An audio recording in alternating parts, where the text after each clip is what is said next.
O que é um culto? No episódio do podcast dessa semana, a gente vai inaugurar uma nova série de chamado @culto, onde a gente vai falar sobre cultos,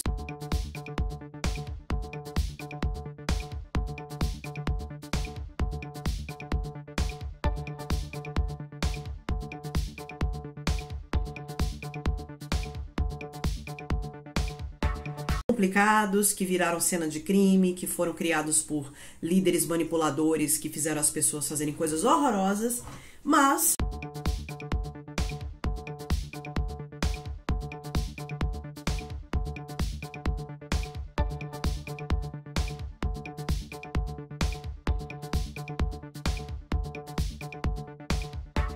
acho importante começar essa discussão desmistificando um pouco os termos culto e seita. E para isso, eu tenho aqui o livro Cultos, a linguagem secreta do fanatismo, da escritora e linguista estadunidense Amanda Montell, publicado no Brasil pela querida caveira Darkside em 2023. A Darkside me mandou esse livro no ano passado, eu fiz um sorteio de outro livro e finalmente estou começando a usar ele para construir essa série de episódios do podcast. A autora, ela desconstrói nesse livro toda a narrativa de teoria da conspiração, envolvendo lavagem cerebral e reprogramação do cérebro, e ela teoriza que os cultos e seitas, geralmente, prosperam com o uso da nossa linguagem, alterando os significados das coisas e a forma de pensar das pessoas, criando um senso de proximidade e pertencimento que hoje são muito caros no nosso mundo capitalista tardio, né, gente? Dominado por esse senso de imediatismo, de presente contínuo, customização, individualização e principalmente solidão crônica. Então a Amanda, ela vai defender que a linguagem é a ferramenta mais poderosa dos cultos, mais poderosa até do que o isolamento, o uso de drogas ou a violência. Com as palavras certas, seria possível criar um nós contra eles e manter esse controle psicológico sobre as pessoas, além de fidelizar novos seguidores a qualquer causa, a pessoa ou a marca. A Amanda Montell, ela não trata o culto como algo inerentemente negativo. Isso pode acontecer. A autora não vai tratar o culto como algo inerentemente negativo. E ela diz que pode acontecer com todos nós, dos fanáticos do café, corredor amador, crossfiteiro, ou aquelas meninas da internet que são usuárias de aquela rotina de skincare de 21 passos, né? O que ela propõe é um espectro aqui. Tem os cultos que vão desde os grupos destrutivos, como é o caso da família Manson, Jonestown, Heaven's Gate, até os cultos suaves, como o Soul Ciclo, essas empresas de marketing multinível, ou essas influências de bem-estar. A questão não é sobre o que o grupo de pessoas acredita, mas sobre como o grupo faz para que você acredite.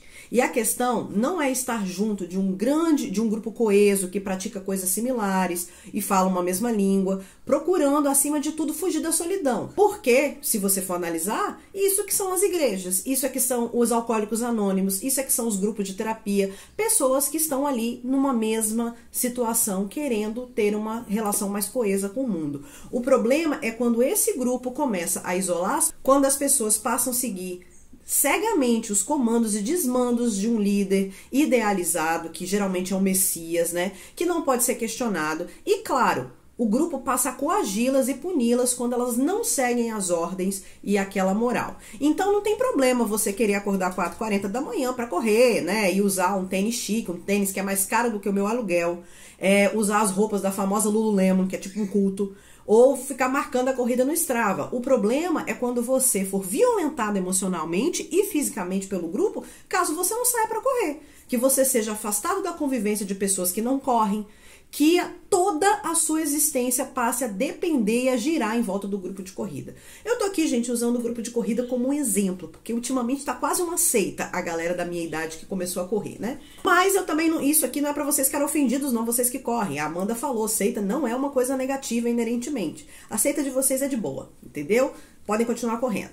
Mas vamos então começar do começo. Se a linguagem ela é central nas palavras, mas vamos então começar do começo. Se, segundo Amanda Montell, a linguagem é central na nossa vida e as palavras importam, a gente vai começar a dar nome aos bois.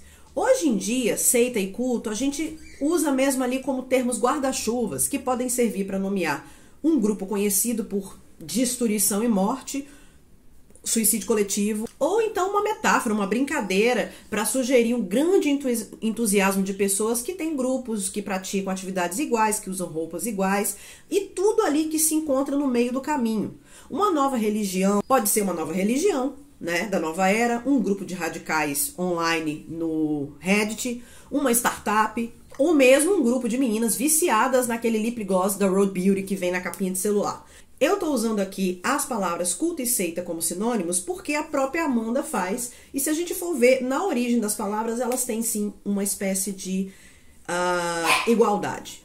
A palavra seita vem do latim secta, que significa seguidor, e geralmente é um grupo de uma ou mais pessoas que vão fundar uma seita quando elas passam a divergir do pensamento tradicional, e elas começam a acumular seguidores e propõem essa nova forma de pensar. Então, basicamente, quase todas as religiões elas vêm de uma seita. Já a palavra culto, por seu lado, vai remeter a uma Europa do século VII, onde os escritos falam do culto como prestar homenagem a uma divindade, uma oferenda aos deuses. E embora tivesse uma conotação religiosa assim, o radical dessa palavra é o mesmo que cultura e cultivo, que derivam do latim cultus, que significa cultura. A palavra evolui bastante ali no contexto estadunidense do século XIX, já que os Estados Unidos são fundados com essa ideia da terra da liberdade, e a fundação das colônias estadunidenses tem essa ideologia que é um porto seguro para crentes de todos os tipos, inclusive dos doidos. A palavra culto só vai tomar um cunho negativo no chamado quarto despertar. O que são os despertares? São reavivamentos evangélicos que foram vividos nos Estados Unidos ali, e o quarto despertar, ele seria o reavivamento evangélico dos anos 60 e 70, por exemplo. No século XIX, o segundo despertar seria o nascimento da Igreja de Mormon, do livro de Mormon, né? Mas nos anos 60 e 70, esse despertar acontece com um afastamento das tradições doutrinárias cristãs. Então é religião de nova era, é Wicca, é Osho, toda essa cultura nasce ali. E aí, só que aí, a palavra culto, ela se tornou um sinônimo de charlatão e impostor, gente que estava criando ali uma religião para poder usar o dinheiro de outras. Mas a palavra culto só passou a ser considerada como uma ameaça à sociedade no final dos anos 60, principalmente por causa dos assassinatos cometidos pela família Manson, que é o nosso episódio dessa semana, que é o culto que a gente vai falar. E eles cometeram em 69, mas também a gente teve nos anos 70 o massacre, que foi pintado de suicídio em massa, em Johnstown, em 1978, que é outro culto. Os cultos, eles têm sim um fundo religioso ou espiritual, em que as pessoas seguidoras se unem em torno de um líder. E esse líder geralmente é considerado um ser superior, uma pessoa muito especial. E essa pessoa, ela tem verdades tão absolutas que ela se torna o guia intelectual e espiritual dessa seita. E geralmente é a pessoa que vai criar as normas e as leis dessa seita. E geralmente em torno da sua própria figura, né? Essa descrição, ela meio que parece com qualquer religião comum, né? Porque no fim das contas é mesmo, né, gente? O que o livro mostra pra gente é que a diferença entre o culto e a religião está na escala, no número de adeptos e no tempo de existência. Ou seja, cultos, mais tempo, mais escala, igual a religião. Obviamente que eu estou falando de cultos normais aqui, não necessariamente de cultos assassinos. Então, mais uma vez, o culto não tem um sentido negativo. Ele pode apenas representar uma dissidência, ou uma religião, ou uma filosofia nova, que é não hegemônica, contra-hegemônica. E as seitas e cultos são usados como sinônimo porque representam um conjunto de atitudes e ritos pelos quais se adora uma divindade, mesmo que essa divindade seja uma pessoa ou um estilo de vida. O Super Coffee, por exemplo, meus amores, Super Coffee é a divindade de uma galera, né? Só achando que é divindade para beber aquilo. Mas como o Terror no Ar é um podcast de true crime, a gente vai falar dos cultos bizarros. Aqueles que normalmente isolam e fecham seus crentes para o mundo, que vão criar regras estranhíssimas, aberrantes, que culminaram em desastres e até em suicídios coletivos de seus membros. E principalmente aqueles cultos que o líder se aproveitou de seus seguidores ou os manipulou até eles chegarem a extremos, ou então os usou para fazer seus próprios tipos de violência. Segundo a Amanda, não existe um sistema binário que diferencia uma seita boa de uma seita ruim. A gente não pode ser maniqueísta no nosso mundo, a gente não pode nada ser preto no branco, principalmente quando a gente fala de sociedade, que é uma coisa tão complexa. Mas ela traz os pensamentos do Steven Hassan, que é um conselheiro de saúde mental e escreveu um livro sobre o culto de Trump. Ele descreveu algumas características que são recorrentes nesses cultos destrutivos. Primeiro, omissão de informações dentro dos próprios membros, sempre temperada com uma boa camada de hierarquias internas. Distorção da realidade, o uso da linguagem para modificar tudo o que se dizem e criar narrativas absurdas de fim do mundo, geralmente tem uma narrativa de fim do mundo, e as mentiras, porque um culto ético, ele sempre vai ser aberto sobre tudo o que se acredita. E eu vou acrescentar uma quarta que é trazida pela própria Amanda, que é o uso da linguagem por um líder carismático. Os líderes de culto, que é o caso do Charles Manson, que a gente vai falar nesse episódio, eles usam a linguagem de uma forma bem especializada e eles são muito carismáticos. Eles usam slogans, jargões e comandos disfarçados para atrair e prender seguidores. E isso tem que ser repetido ad infinito. Eles repetem. Esses termos, esses slogans muito simples, repetidos 1000 vezes, criam um senso de exclusividade. Tipo assim, só entende que é iniciado, entendeu? E eles limitam também o pensamento crítico, porque ficam repetindo aquela coisa simplificada. Toda tribo, todo conjunto de pessoas tem sua fala, sua linguagem, e isso não é ruim por si só. Mas quando usam para excluir, para punir e para reforçar a obediência cega, aí sim se torna perigoso. Inclusive a Amanda usa um exemplo de uma amiga dela que entrou para Alcoólicos Anônimos e começou a utilizar expressões deles. Mas essas expressões faziam sentido e elas não eram secretas. Elas só eram ali dentro para ajudar no caminho da cura contra o alcoolismo. Então era uma linguagem diferente, mas que não estava fazendo mal a ninguém. Os cultos negativos, eles constroem essa identidade linguística. Se você não fala como eles, você está do lado de fora. E aí você precisa passar por todo um processo para entrar. Por exemplo, a cientologia, né, a religião, o culto lá da Elizabeth Moss, do Tom Cruise, John Travolta, eu acho, usa palavras inventadas como entea, que é energia negativa, ou suppressive person, que é alguém que deve ser evitado. As meninas Manson, por outro lado, elas tinham seus nomes modificados no momento que elas eram aliciadas por eles, e ele escolhia codinomes para elas. No Heaven's Gate também, os nomes dos navegantes, que era como eles eram chamados, eram modificados com códigos de letras e o sufixo chamado Ori. Então, sei lá, tinha o DR Hold, tinha o DY Mode, GL Node. Eles tinham essa modificação que era como se fosse uma linguagem alienígena.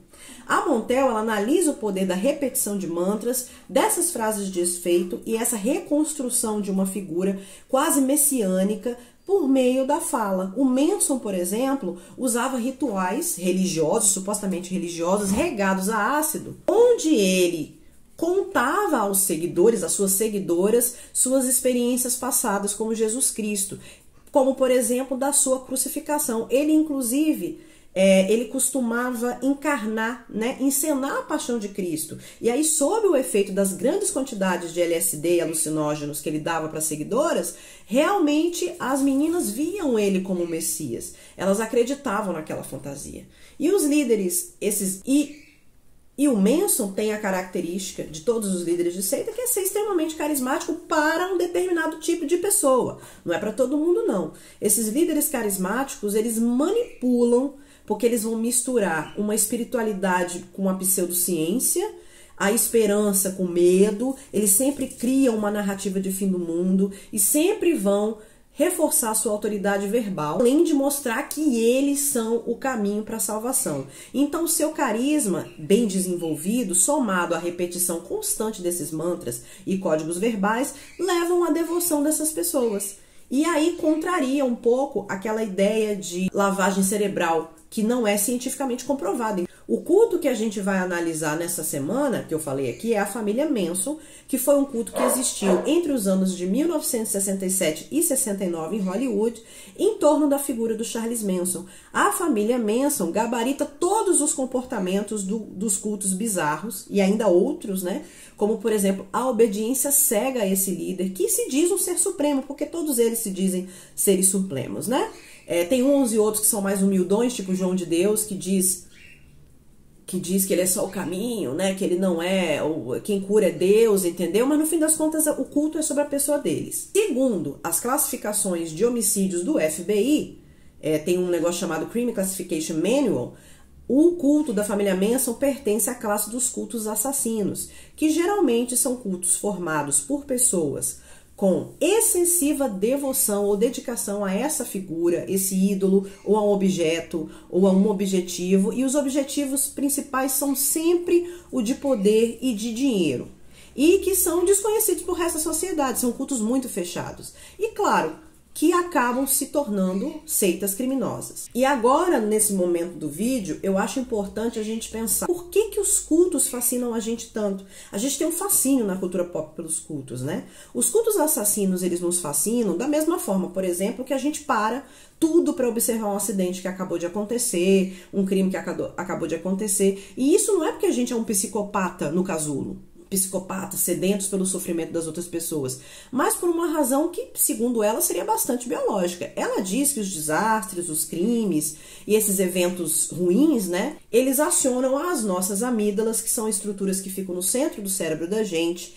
e que são responsáveis pela sensação de medo, que é muito importante para a nossa sobrevivência. Porque, como diria Mano Brown, quem tem amígdala tem medo. Então, essas estruturas em formato de amendoim que ficam no centro do nosso cérebro, elas são responsáveis pelo controle das emoções, as memórias e instinto de sobrevivência. Então, o que é que elas fazem? No momento que acontece essa ameaça, né, segundo a Amanda, elas enviam sinais ao nosso córtex frontal, que é responsável pela solução de problemas, que ele vai tentar muito rápido, em fração de segundos, descobrir se esse evento que a gente está vivendo, ele apresenta uma ameaça verdadeira para a gente, direta a nós. Mesmo que esse evento tenha acontecido há 50 anos atrás, como foi o caso da família Manson, e você esteja ouvindo ele nesse vídeo. E aí, mesmo que você estiver aí sentado no sofá da sua casa, assistindo um podcast, assistindo um documentário, você entra no modo bater ou correr, ou seja, lutar ou fugir, que é a nossa forma de sobrevivência.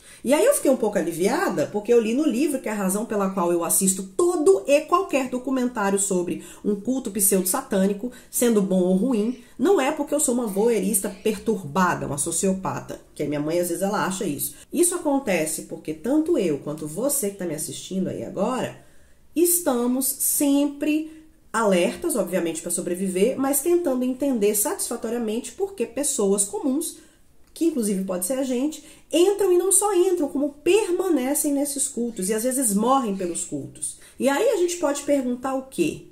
Todo mundo é suscetível à influência cultista? Para bem ou para mal? Será que eu sou? Será que você aí é? Eu estou aqui mais uma vez, gente, falando dos cultos do mal, tá? Porque cultos do bem todo dia, todos nós. Muitas pessoas usam uma explicação vaga e pseudocientífica que é da lavagem cerebral, que inclusive eu já sabia que era uma teoria que nunca foi comprovada pela ciência e que a Amanda explica no livro, eu recomendo que vocês leiam, que é impossível de ser comprovada. E eu recomendo que vocês leiam porque para vocês entenderem, porque eu não vou saber explicar. Mas ela mostra aqui com estudos que lavagem cerebral é uma teoria que não pode ser comprovada e nunca foi comprovada. Tipo assim, você consegue convencer uma pessoa de uma coisa que ela já acredita, bem que seja um pouquinho. Tipo essa galera reacionária do Bolsonaro, por exemplo. Mas você não consegue enfiar na cabeça dela uma coisa que ela não acredita. E a Amanda vai apontar que ninguém, então, entra no culto porque é burro, porque é tapado.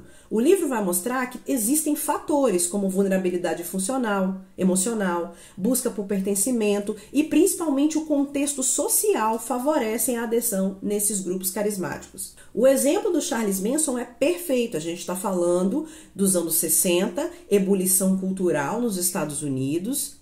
Ele se especializou em caçar jovens moças solitárias, muito jovens. Essas meninas tinham fugido de casa, da controle dos pais, eram confusas, não sabiam o que elas estavam fazendo do mundo dela. Elas estavam tentando entender o lugar no mundo, e elas tinham crenças meio difusas sobre esse mundo melhor, mas que elas não sabiam muito bem o que isso significava. Mas a pergunta que é certa que a gente tem que fazer é: quais as técnicas esses líderes, como Manson, usavam para explorar as necessidades fundamentais dessas pessoas, que estão relacionadas basicamente ao senso de comunidade e o nosso sentido da vida, que no mundo capitalista tardio é tão difícil de encontrar. O livro ele vai denotar que momentos de incerteza e de degradação do tecido social, das condições de vida, dos valores, que é o que a gente está vivendo agora, né, fazem proliferar o nascimento de cultos, que é essa querer, pelo amor de Deus, pertencer a alguma coisa. E a linguagem desses cultos cria uma sensação de segurança e sentido nesse tempo de incerteza. Por isso que essa galera, por exemplo, cai nessa coisa do Trump e do Bolsonaro. Porque mesmo que isso seja uma ilusão, esses cultos do mal, eles são pintados como comunidades estabilizadoras, onde as pessoas elas te compreendem, onde você se sente seguro e as pessoas te aceitam como você é. O que é uma grande mentira, porque todos esses cultos demandam uma transformação do seu comportamento, do seu pensamento, dos seus hábitos, da forma de vestir e até do seu nome. Mas eles colocam isso como se você precisasse fazer aquilo para ficar em segurança. E segundo a Amanda Montell, a resposta para a adesão e devoção desses membros de culto estaria simplesmente nas palavras. Desde a redefinição habilidosa de palavras até eufemismos, invenções de outros tipos, aquelas frases feitas, renomeação dos membros, códigos de palavras, códigos de ordem, aqueles mantras que eles vão repetindo, repetindo, repetindo, a famosa frase, não é? Do chefe de marketing do Hitler, que eu esqueci o nome dele, uma mentira dita 1000 vezes se torna uma verdade. Isso é a maior verdade. Inclusive, eu não sei nem dizer se foi ele que escreveu essa frase, mas como repetiram 1000 vezes que foi ele que disse, eu estou reproduzindo aqui. Então a gente vai ver isso tudo na família Manson, como o Manson usava a linguagem a seu favor, falando de uma mistura de guerra racial, Helter Skelter, como ele era o Messias, a música dos Beatles, o movimento Pantera Negra e outras ideias muito distorcidas. Aí ele lavava isso tudo com Lucy in the Sky with Diamonds para ajudar a moldar as mentes dos seus muito jovens seguidores e principalmente seguidoras. Ele pegava gente que ainda estava no momento da vida de plasticidade mental total, porque muitas dessas meninas eram adolescentes e ele usava toda essa questão para moldar a cabecinha delas. Ele tinha seguidores de até 14 anos, tá, gente? Para vocês terem uma ideia. Então, acabava assim mexendo na forma delas pensarem e depois ficava muito difícil elas saírem do culto. Teve algumas, inclusive, que morreram acreditando nele, outras, depois que viram aonde ele estava querendo chegar, mudaram. Mas enfim, esse é o episódio que a gente tem, vai sair na sexta-feira, vai sair amanhã, sexta-feira 13, depois do Dia dos Namorados. Achei cabalístico, né? Dia dos Namorados, sexta-feira 13, e a gente vai ficar sabendo um pouquinho mais sobre família Manson. E aí, comenta pra mim se você já ouviu falar de culto, se tem algum culto que você quer ouvir no podcast Terror no Ar. E se você acredita que é possível qualquer pessoa entrar no culto, ou se lavagem cerebral existe, se não existe, comenta aqui que eu quero saber. Beijo!